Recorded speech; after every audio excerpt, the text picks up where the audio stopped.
let's begin. Hi guys, welcome back to my channel. My name is Jason if you don't know, and this is my apartment. The cat, my housemate's cat, stop, is in the room. I also just kind of hurt my arm because I was trying to sit and reach for something and I can't really reach still because I got top surgery. This cat is gonna be annoying, so hold on. That's Washi, by the way. Washi, stop being annoying. Get out. I love you, but not right now. 1 minute. Anyways, so today, ow, okay. No, I'm actually in pain. My arm really hurts. Also, I'm sorry about the angle and it's not the best. And the lighting isn't the best, but we make do with what we have. So for today, I made a mug cake. It is vegan because I prefer to eat vegan things. As you can see, it kind of just looks like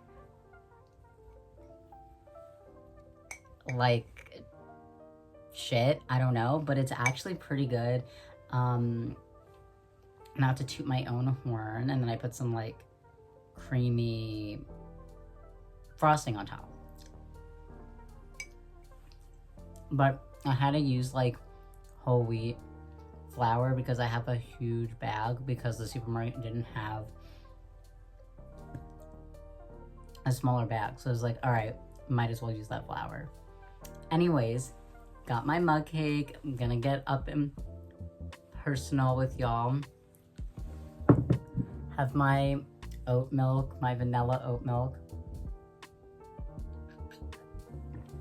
Can never go wrong. So for today's video, I wanted to talk a little bit about specifically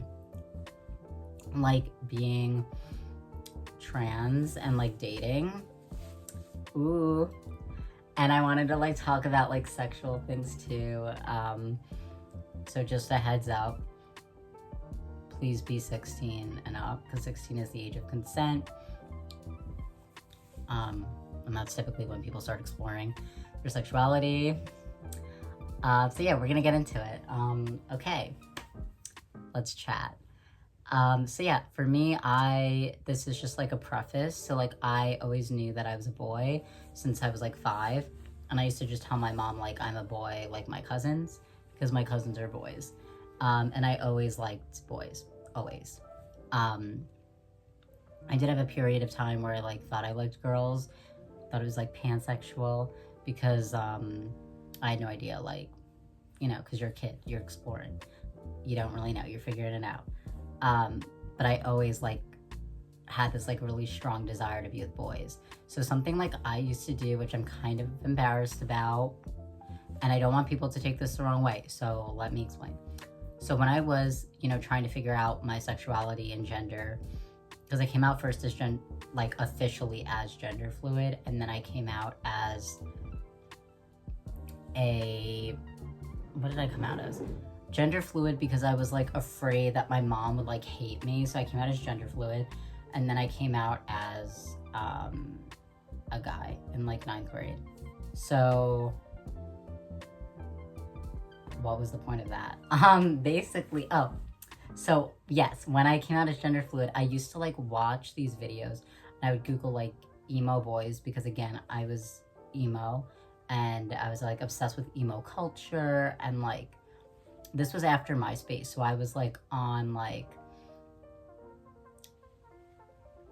trying to think Instagram, and there were these emo accounts, and I'll put this picture of this girl.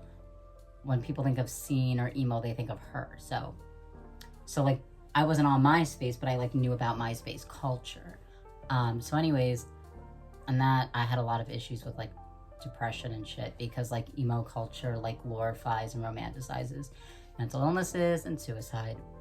But this video is a happy video, so I'm not gonna get into it.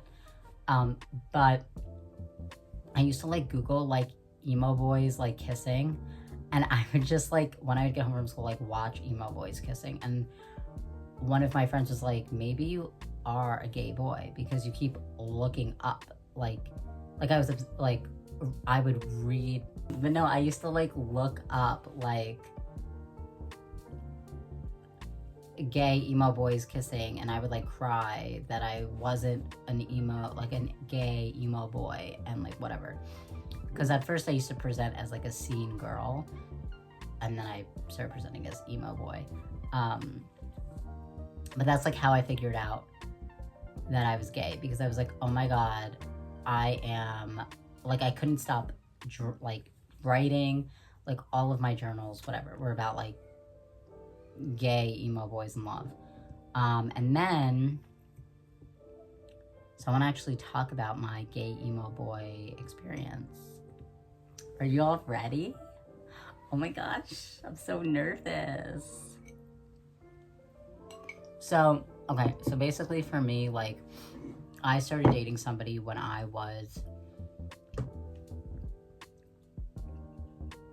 16. And he was 18, which is a problem, but I didn't know that he was 18. Because when you're trans people, specifically trans men or like trans masc people, when you're not on T, you look like a what is it called? Like I don't know how to pronounce the word. Like pre-puberty, pubescent. He's talking to the cat. Whatever the word is, boy. So I thought he was the same age as me, and I met him at an LGBTQ place, like LGBTQ venue, like a center, LGBTQ center. And he was like in a band, and he was like mysterious, like, what is it? Like mysterious bad boy type guy. Then we dated for a while. And then, yeah, because eventually he was like, oh, by the way, I'm 18. And I was like, oh my God. And he was really immature, so I didn't really know the difference. Let's see. I also like, let me think. I don't know, because I think like with him, I was always like a pretty, like, how do I explain this? Like, I was always a pretty, this angle is really bothering me because I feel like you can't see what I'm, okay, that's better. That was stressing me out because I was like positioning my legs higher so you could see the blanket and we could get this like feel of us being like having a sleepover. This is really annoying. Okay. Sorry, filmmaker in me. But no, like basically like I wasn't really nervous because I was always a pretty like sexual person, I guess, and like was pretty open about my sexual desires, I guess. And specifically with this person, like we didn't actually like whatever, like we didn't actually have like sex, whatever that means to you. I mean, whatever. Like for example, when I was in a movie theater, this is like the pre-COVID, like I love this shit. Like I was in a movie theater and did the little like jerking each other off in a public space, but it was like really fun and good, and like I miss that. And like I remember like the rush of that. Anyways, but the first time that I had like, I guess like I'm trying to think. I don't know. Like I have had sex with cis men, but I don't know who the first one was. Oh my God, is that bad? No, it's not bad. I don't know. I don't know, because also like, so trigger warning, I'm a survivor of like sexual assault, so like that causes some folks to be like really sexually like hypersexual and stuff, which I was in high school, and I would like sneak out of my house and go on like Grindr runs. I don't know, like Grindr hookups. But I don't know who the first one was. But yeah, like I had a lot of like 1 a.m. car sex, Grindr, all of that. And for me, I wasn't really like nervous. I mean, the only thing I'm nervous about is like, because different I'm specifically talking about cis men because I'm gay, so I'm not attracted to women. So I'm not attracted to trans women, not attracted to trans femme people, not attracted to cis women. Attracted to either people on T, so like a non-binary person on T, trans guy, cis guy, yeah. I prefer to be with other trans guys because it like being with another trans guy is like one, a level of safety and like understanding, but also like I prefer that, you know, like it's like a very magical experience to have sex with another trans person on T, but then one who also shares your identity, because then there's like a camaraderie, I guess. I don't know. And also like the microaggressions and the breaching of consent from cis men. If you're a cis man and you're watching this, do better. But yeah, like I don't want to put up with that shit anymore. So, but sometimes you just gotta get dick down, like I don't know. So anyways,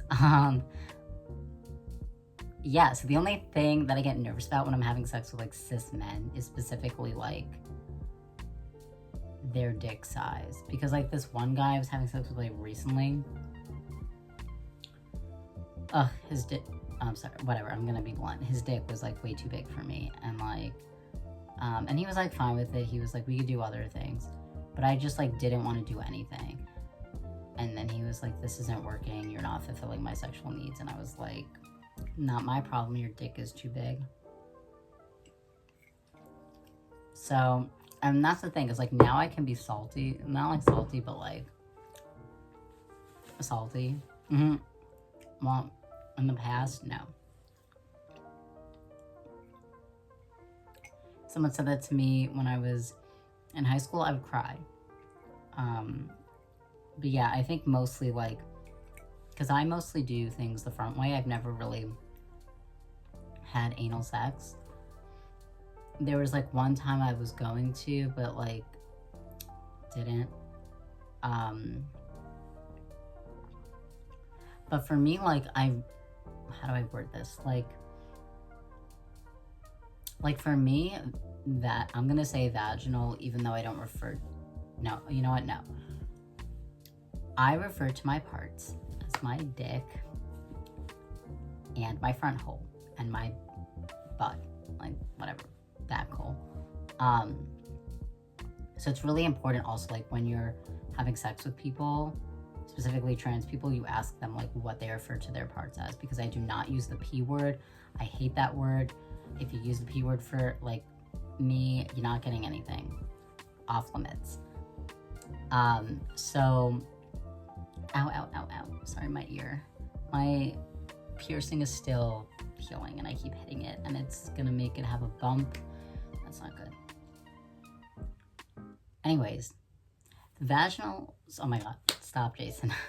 Frontal sex is like not it. Like I think it makes me feel a level of closeness with the other person, especially if I'm like romantically into them. And like I don't know, it's like I prefer oral. Like I like mouth stuff and I like wet. Well, okay, that's a lie. When I'm jerking someone else off, like specifically a person with AFAB, like assigned female at birth genitalia, so that person may have a T-dick, may not have a T-dick. If you don't know what a T-dick is, when you go on T, your clit enlarges and you get a dick. and it's amazing. It's the best thing in this whole fucking world. I love it. And that's why I like to have sex with people on T. But people, whatever, regardless, like I don't really like wet stuff because I'm really sensitive to texture, which also kind of goes with my eating disorder, but like I'm not talking about that. But yeah, I don't really like super wetness, but I really like when somebody uses like I don't want to feel the wetness, but I like it when I'm wet. So like I don't want to touch somebody and it get all over me and like I don't like that. But I do like giving oral and receiving oral. So, and it doesn't hurt because they're just moving your dick around with their tongue and it's amazing. I'm Italian, so that's that. Italian Jew pizza bagel. But no, like I really like oral. And then like I like penetrative sex as like the cherry on top. It like gets me over the edge per se. But I don't want just penetrative sex. And a lot of cis men typically just think that they can stick their dick in you and then it's like, oh yeah, I'm gonna come. Like, no. Like, and also the concept of foreplay, like there's a lot of like pushback against it because it's like, why should you only be kissing and touching each other and caressing each other's bodies in the very beginning and then it's over? Like you should be doing that the whole time. And like when I specifically have sex with other people, I love when they touch me and, you know, caress my body and hold me and tell me that and when they talk to me. Typically though, like I also get very nervous during sex depending who it's with, and sometimes I'll like be really, really quiet and I won't say anything except for like the occasional like moan, and I'm very loud in bed, so I'm very like vocal, like whatever, but I don't necessarily have a conversation. I do check in and say like, is this okay? Does this feel okay? Or, oh, I really like that. But in terms of like saying someone's name, like that makes me so nervous because then it's like what if I say their name and like they hate the way I say it, you know? So I'll just be like, make sounds or something like that and like check in periodically. And I think that's really important. Yeah, because like the best sex I ever had was with another trans person on T, and they specifically asked me like, can I kiss you? And I said yes, and that made me feel really seen and like I had some power in the situation. But I would also ask like, can I touch you here? Do you want this? And that person was very vocal. I don't know, I just like don't love saying people's names. It scares me because like what if I say their name and I'm like, and they hate the way I say it? I don't know. But I think like in terms of, I think this like me being afraid to say someone's name or maybe have kind of a conversation of like oh my god, like I do say oh my god, yes, like fuck, I do say those things.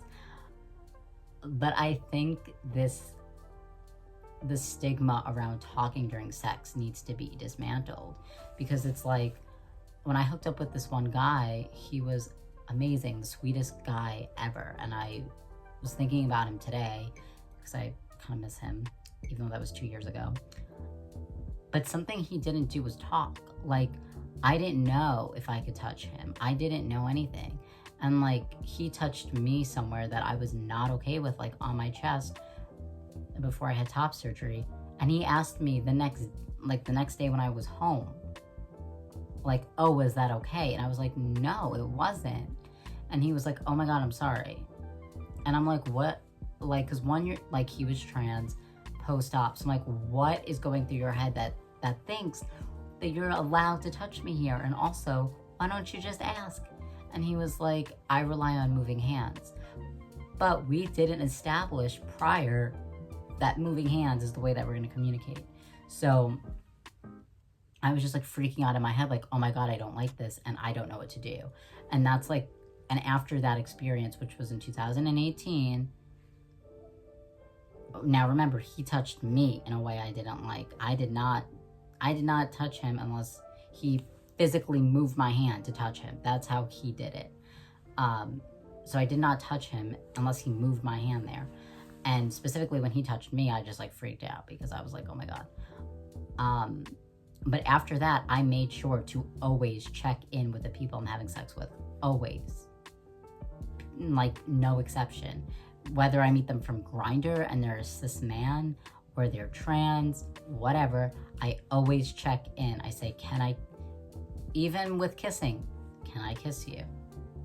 Or I wait for them to ask me, and then it goes from there. And you know, the other thing is, you don't always have to ask every minute of sex. Like, I like to be asked, like, can I kiss you? Can I unbutton your shirt? Can I touch you there? I like that shit. Love it. But then once the sex starts happening, I don't need somebody to be like, can I kiss your neck? Can I give you a hickey? Can I suck your dick? Like, no. Like, once the sex has started, there you can give each other cues in the way that you moan. You can stop the sex and say, hey, actually, can you try this instead? Which I do. So I'm a bottom. If you didn't get that by now, I've mostly bottomed, been submissive. But I do like to tell people what to do sometimes in terms of where I want to be touched. So I'll say like, but I usually ask, like, can you touch me here? Can you do it more like this? Kind of a power sub, you know? But yeah, I've never, ever, like, touched somebody unless they actually vocalize okay. I don't personally love the moving hands thing, but if we establish it in the beginning, then I will do that. But I think it's very important to establish, like, how you're going to communicate during sex and to talk about boundaries beforehand. So, right, like, when this person says to me, can I kiss you? I say yes, that is about kissing. And then when they say, can I take your shirt off? And can I take your, you know, like, can I take your pants off? Can I touch you here? Then I say, okay, let's have a conversation about boundaries. And do you always need to do that? No. I mean, sometimes I have the sex and it's like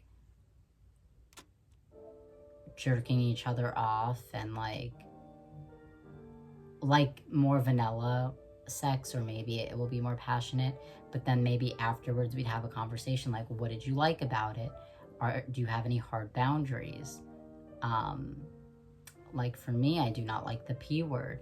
I do not like just penetrative sex. I like, this is kind of personal, but I like pressure applied to my legs, and I like to be choked and kind of hurt to an extent, but that's my business. But I think it's like really important to have these conversations and be open about sex, because like, no, I'm not going to sit here and like tell you who I've had sex with and tell you exactly what happened. But I think it's really important to have these conversations about normalizing sex and normalizing communicating during sex, which I do. Like, I practice that, you know? Yeah, because it's like, I would never want to make someone else uncomfortable, because like, I've been in that situation, you know, cis men, specifically cis men, have breached my consent in a numerous ways. And it took me a while to heal from that, and I would never want to do that to someone else. So I think like, yeah, that's what I think. And then if we're going to talk about like masturbation and stuff, like that is also a really good way to figure out what you like. For myself, I've masturbated, yes. And what's amazing about it is like learning about your body. Something that I hate though is like sticking my own fingers inside me. Like, I can't do it. So when I was like 16,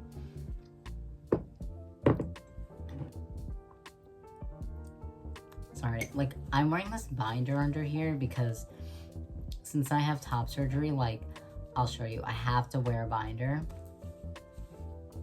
See? And it's to, like, protect my chest, and then I have, like, an ace bandage under it. And it's, like, one, I have a problem with eating where I just feel like I'm choking, and this is, like, making it, whatever. It's, like, a whole thing that's happening. But, when I was 16, because I didn't want to stick my fingers inside of myself, I remember I was in the bath, and I was like, let me just jerk off. And I still called it jerking off, even though I didn't have a T-dick. And I, like, you know, did, like, outside stuff to my clit, and I came in this bath, and I was like, oh my god, that is the most amazing feeling. And it's interesting how, like, I just touched my clit for, at the time, my clit, but now my dick. I'm gonna say my dick because that makes me feel better. But I touched my dick for most of my life until I had sex, like penetrative sex. And that's how I would get off. I do have some sex toys that are more penetrative, but I don't really go for them unless I'm with someone else, or filming a video.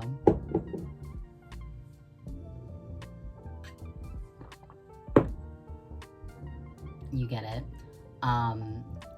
But typically I usually just use my hands.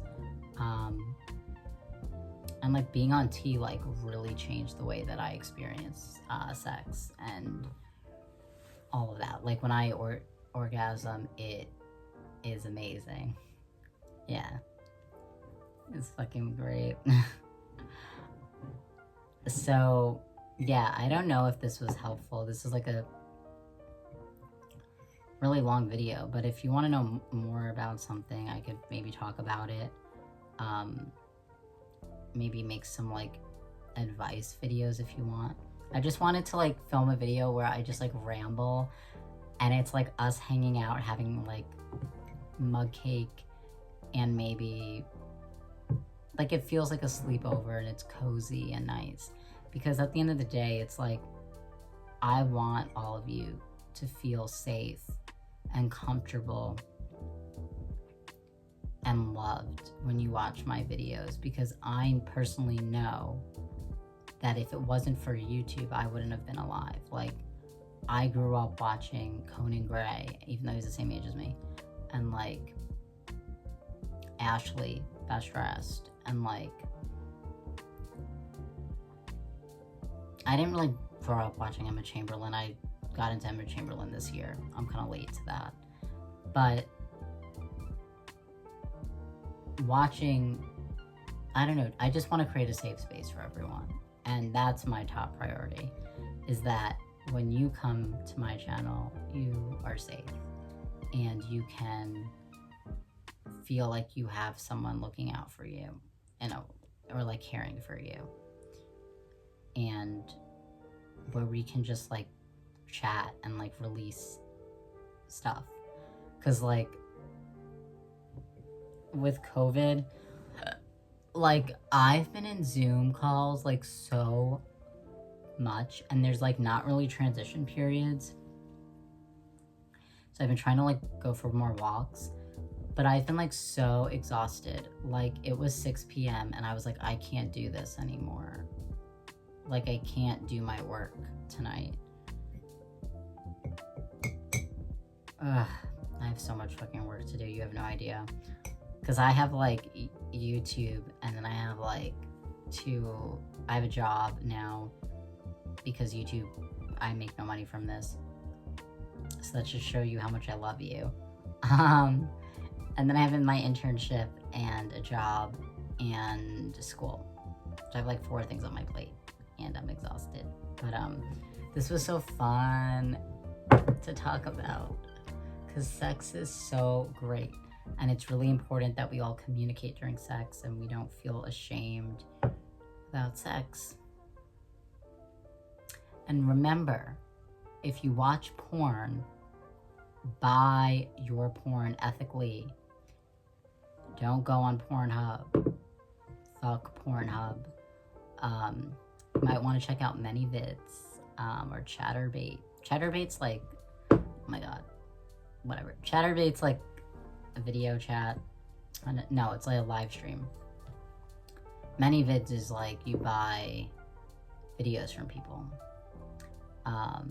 And then OnlyFans is like you have to specifically know those people. Like you have to follow their other social media. But ManyVids is like a YouTube for porn and sex work. And it's a beautiful thing. It's beautiful. So, and if you ever want to be like, for me, I've always been a sexually liberated person, but if you want to start being sexually liberated, go to mathmagazine.com or at mathmag.newyorkcity. That's a cool magazine that does a lot of liberation work, striving for a more universal, sexually liberated world. Yeah, it's pretty cool. Maybe you'll see some of the stuff I do there. I don't know. Okay, that's enough for today. I'm really exhausted. Also, I think I kind of like slightly messed up this mug cake because I was like, I didn't measure it right because I couldn't find all the measurements, so I approximated it, but it tastes good. That's all that matters. Yeah. And also, if you want to follow me on Instagram, like, basically, my Instagram is deleted because I was being harassed, and I'm working on it, on the situation. So, I'm afraid to create a new Instagram because I don't want it to get deleted again. Because I put a lot of work into that account, so when it was deleted, I cried. Yeah, because like I finally, whatever. Wish there was a way to protect my work, so I don't know. It's like time is fleeting, and when my Instagram was deleted, it just kind of reinforced this idea that like nothing is forever, nothing is permanent, and everything is gonna be erased one day. But that's enough philosophical thinking for today and existential dread. So I'm gonna continue with my mug cake and go to sleep and then do my shit tomorrow. But I hope that this was helpful, and I hope that you don't feel weird about sex anymore, because sex is a beautiful thing. And never be ashamed of how much sex you have. Like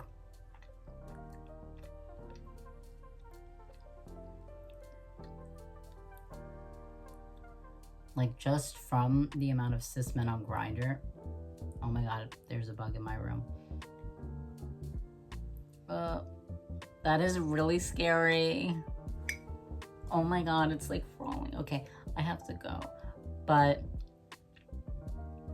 just from the cis men that if that's a cockroach, I'm gonna scream. But just from the amount of cis men that I've had sex with on Grindr, a lot. So yeah, don't be ashamed. Okay, goodbye. Thank you for watching. If you like this video and you want more rambly, like sleepover-y kind of talks, I'm gonna call this series a sleepover talk. If you want more sleepover talk, if you want more sleepover talks and you want a specific topic to be talked about, give this video a like and comment below what topic that is, and I will see you in the next video. Goodbye. Stay safe, drink water, and eat some yummy mug cake, I guess. Wait, let me do that again. So, goodbye. No, wait. So, stay safe, drink some water, take your meds, and goodbye. I love you. Remember that. And I'm here for you. Goodbye.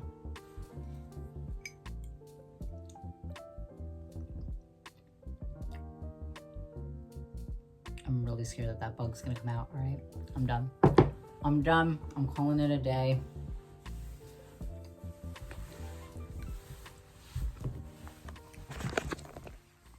Ugh.